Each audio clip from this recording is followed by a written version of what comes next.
네, 남북 노동자 통일 축구대회 참석하기 위해 서울을 방문했던 북측 대표단이 2박 3일의 일정을 모두 마치고 어제 귀환했습니다. 네, 지난 10일 서울에 도착한 북측 대표단은 11일 서울 상암 월드컵 경기장에서 남북 노동자 축구 경기를 치르며 그라운드에서 우위를 다졌는데요. 관련 내용 남정수 민주노총 대변인 전화 연결해서 이야기 나눠보도록 하겠습니다. 나오셨습니까? 네, 남정수입니다. 네, 안녕하세요. 남북 노동자 통일 축구대회 지난 2015년 평양대회에 이어 3년 만에 이제 개최가 됐습니다. 북측 대표단이 방남한 것도 2007년 경남 창원대회 이후 11년 만인데 남북한 모두 감회가 남달랐을 것 같아요. 현재 거기 분위기 어땠습니까? 예, 남북 노동자 통일 축구대회가 역사적으로 보면 저희가 1999년도에 이제 처음으로 저희 민주노총이 방북을 해서 네. 처음으로 진행이 되었고요. 말씀하신 대로 2007년도에 창원에 북측 선수들이 약 60여 명이 방남해서 경기를 치렀고, 그래서 한 99년도 이후에 8년 만에 2007년도에 경기가 치러졌고요. 다시 2015년도 저희가 또 평양에 가서 진행을 했습니다. 그래서 8년의 기간 동안 두 차례 이제 경기가 진행되었는데, 말씀하신 대로 이번에는 2015년도 평양 대회 이후에 3년 만에 이제 서울에서 개최되어서 어느 때보다도 좀 뜻깊은 대회가 되었고, 이전 그 첫 번째, 두 번째 대회와 달리 3년 만에 진행된 배경은 지난 4월 27일 이 판문점 선언이 만들어 놓은 남북 간의 자주적 교류를 적극적으로 활성화하자, 아마 이런 취지가 적극적으로 이번 대회를 빠르게 좀 성사시킨 배경이 되었다고 보고 있고, 오늘 방남했던 그 북측 선수단, 대표단 모두 정말로 이제 감격스럽게 감동적으로 2박 3일간 일정 치르고 또 상암 경기장에서 경기까지 멋지게 치르고 출경을 했습니다. 네. 네, 경기 결과 이야기를 좀 해보고 싶은데요. 물론 뭐 친선 경기라서 경기 결과가 크게 중요하진 않지만 일단 북측 팀의 완승이었습니다. 남북한 선수들끼리 서로의 축구 실력에 관한 평가는 좀 어땠습니까? 지난 2015년도 평양에서 진행되었던 대회도 마찬가지고요. 경기 전에 이미 예상은 좀 했었습니다. 북측 선수단은 아무래도 이번에 왔던 선수단은 건설 노동자 그리고 경공업팀 두 팀이 왔고요. 저희는 이제 민주노총 팀 그리고 한국노총 팀 이렇게 경기를 했는데, 북측 선수단은 대체로 다 단일 공장에서 공을 잘 차는, 축구를 잘하는 선수들로 구성된 팀이고, 저희 남측은 이제 한국노총 또는 민주노총은 좀 연합팀입니다. 여러 공장에서 이렇게 예선전을 치르긴 했으나 여러 공장에서 함께 구성되었던 팀이기도 하고요. 그래서 지난 2015년도 평양 경기에서도 저희가 실력 차이가 좀 났었고요. 이번에도 아무래도 제가 좀 열세이지 않겠는가 예상을 했는데, 실제 경기를 뛰어보니까 한국노총은 3대1, 민주노총은 2대0으로 이렇게 패했고요. 축구 실력은, 그래서 이제 북측 선수들은 그렇게 또 이야기를 하더라고요. 앞으로 대회가 진행이 되면 남측 선수들도 단일 공장에서 이렇게 팀을 구성해서 이렇게 하면 아무래도 이제 팀워크가 더 좋고 좋지 않겠느냐는 의견도 얘기해 주셨고, 근데 결과적으로 경기 결과 승패 상관없이 북측, 남측 모든 선수들이 이번 경기는 모두가 통일과 평화를 위한 경기였기 때문에 그런 의미를 각별히 또 더 나누고 이런 대회가 됐던 것 같습니다. 네, 승패와 상관없이 즐거운 경기였던 것 같네요. 경기가 펼쳐지는 날, 물론 오늘도 덥지만 그날도 매우 더웠잖아요. 북한 측의 그 선수들이나 관계자들 날씨에 대해서는 별다른 말이 없었나요? 10날 이제 입경을 했는데요. 네. 그 당시 이제 북측 대표단들과 잠깐 한담을 한 시간이 있었는데, 그날 이제 평양 기온을 얘기하더라고요. 약 32도.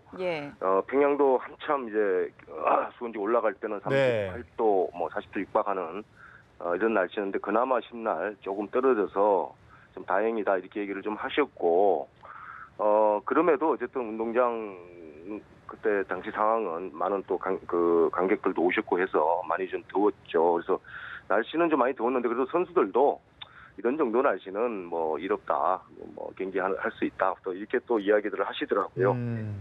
네. 알겠습니다. 아무래도 좀 양팀 간에 사용하는 축구 용어도 좀 달라서요. 아무래도 차이가 좀 있었을 것 같은데 어땠습니까?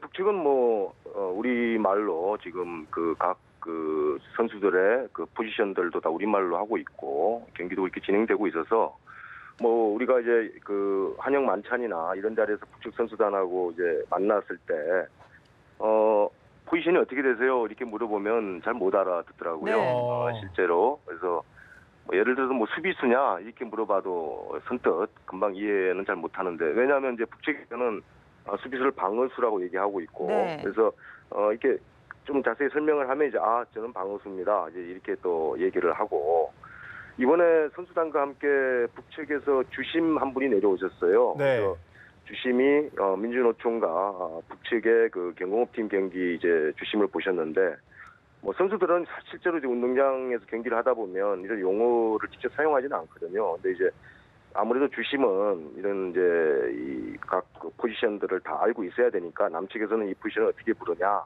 각별하게 좀 관심도 좀 가지고 그래서 우리는 이제 예를 들면 이제 미드필더 이렇게 얘기를 하고 있지만 북측은 그것을 다 미드필더라는 이 개념이 없기 때문에 다 방어수 이렇게 좀 이야기를 하고 있고 예를 들면 우리는 이제 미드필더 중에서도 공격형, 뭐 수비형, 중앙 뭐 이렇게 이제 또 나눠져 있지만 북측은 또 그렇게 또 세밀하게 나눠져 있지는 않더라고요. 그래서 그런 용어들의 차이가 좀 있는 것을 좀 확인을 했습니다.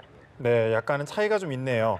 예, 그 응원단도 한반도기를 들고 양팀 모두를 응원을 했잖아요. 이런 응원에 대해서는 반응이 어땠나요?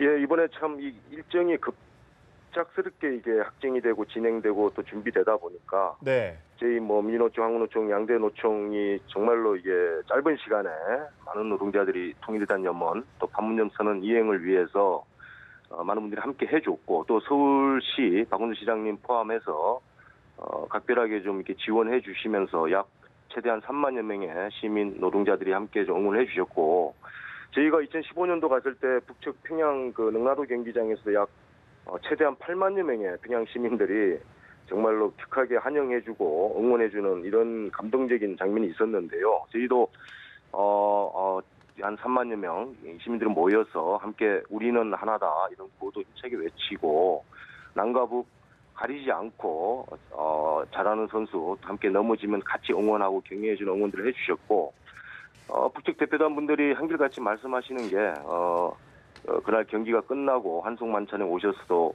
그 경기장에서 울려 퍼지던 뭐 우리는 하나다라는 구호가 아직도 기억에 네. 생생하게 남는다. 되게 감동적이었다. 이렇게 또 말씀들을 해주시고 그러셨습니다. 예, 지난 4월에 그 봄이 온다 평양 공연 당시에는 그 연예인들이 북측의 음식이죠. 특히나 평양냉면을 극찬하면서 이 냉면이 뜨거운 인기몰이를 하기도 했는데요.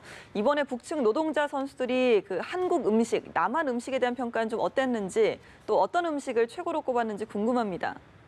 아무래도 이제 이게 정부 주도로 진행된 행사가 아니고요. 저희 민주노총, 한국노총, 양 노총이 주관하는 대회였기 때문에 민간이 진행하는 대회로서는 아무래도 한계가 있습니다. 정부가 주도하면 우리 나라의 좀 맛집들이나 좋은 음식들을 이렇게 선정해서 이렇게 좀 접대도 하고 이렇게 하면 좋았을 텐데 네. 저희는 아무래도 이제 호텔 숙소에 중심으로 해서 쭉 2박 3일을 보냈기 때문에 호텔 음식을 주로 먹을 수밖에 없었고요. 네. 네. 특히 저희들과 같이 이제 식사를 했던 것은 입경한 첫날 한영 만찬 또 그 다음날 저녁에 진행되었던 한송 만찬이었는데 아무래도 호텔 음식이 뭐 솔직하게 말씀드리면 아무래도 남측 한국 측 음식이 여러 조미료나 이런 게 좀 맛이 강해서 잘 드시지는 못하더라고요. 그래서 어떤 음식을 좋아하냐 이렇게 선수들에게 물어보니 그 중에 이제 두부김치 이런 게 나왔어요. 네. 그래서 두부김치 이런 게 좀 고향 맛에 좀 가깝다라고 하면서 다른 여러 가지 고기 종류, 튀김 종류 이런 것은 잘 이렇게 맛나게 이렇게 좀 드시지는 못하고 아마 담백하고 북측에 맞는 그런 음식들 좀 좋아했던 것 같습니다. 예. 네, 아무래도 좀 익숙하지 않으니까요. 네. 그런 것 같습니다. 네, 예. 북측 노동자 대표단 귀환에 앞서서 마지막 일정으로 전태일 열사와 이소선 어머니, 문익환 목사 묘소를 참배했거든요. 이건 어떤 의미로 봐야 될까요? 예, 이번에 뭐 남북 노동자 통일 축구 대회이긴 하지만 단지 이게 우리가 축구만 하러 온 게 아니다.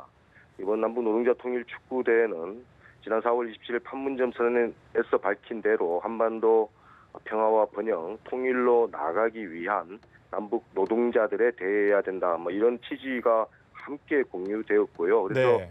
상암 경기장 축구 경기뿐만 아니라 그 다음날 용산역 광장에 마련돼 있는 강제징용 노동자상 헌화도 참배 헌화도 하셨고 그 다음날 마석 모란공원에서 전태일 열사 이소선 어머님 모니카 목사님 참배도 하셨는데요. 이걸 통해서 노동자들 간의 교류뿐만 아니라 통일운동에 좀 헌신하셨던 이런 것을 별다른 말씀은 안 하셨지만 그 헌화와 참배를 통해서 노동자들이 함께 나누는 가치, 역사를 좀 기리는 시간이 되었던 것 같습니다. 네, 이번 대회가 4월 판문점 선언 이후에 처음으로 열린 민간 교류 행사였는데요. 이번 대회가 앞으로 있을 그 남북 교류 어떤 영향을 미칠 것으로 보십니까? 예, 판문점 선언 이후에 아직 여러 가지 이제 정세가 아직 좀 혼란스럽고 지금 정부 당국도 오늘 또 만나고 이런 걸로 알고 있습니다만은 말씀하신 대로 4.27 판문점 선언 또 6.12 북미 정상회담 이후에 최대 규모의 민간 교류 행사가 남북 노동자들 간의 통일축구대회라는 형식을 빌어서 진행이 되었고요.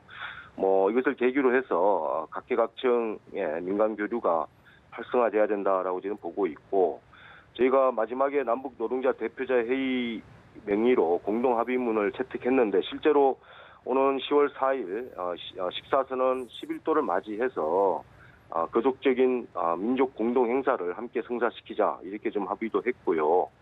뭐 이후에 남북 노동자 통일 축구대회를 넘어서는 남북 노동자 단체들 간의 적극적인 판문점 선언 이행을 위한 활동과 운동을 함께 펼쳐나가자 이렇게 또 약속도 했고 네.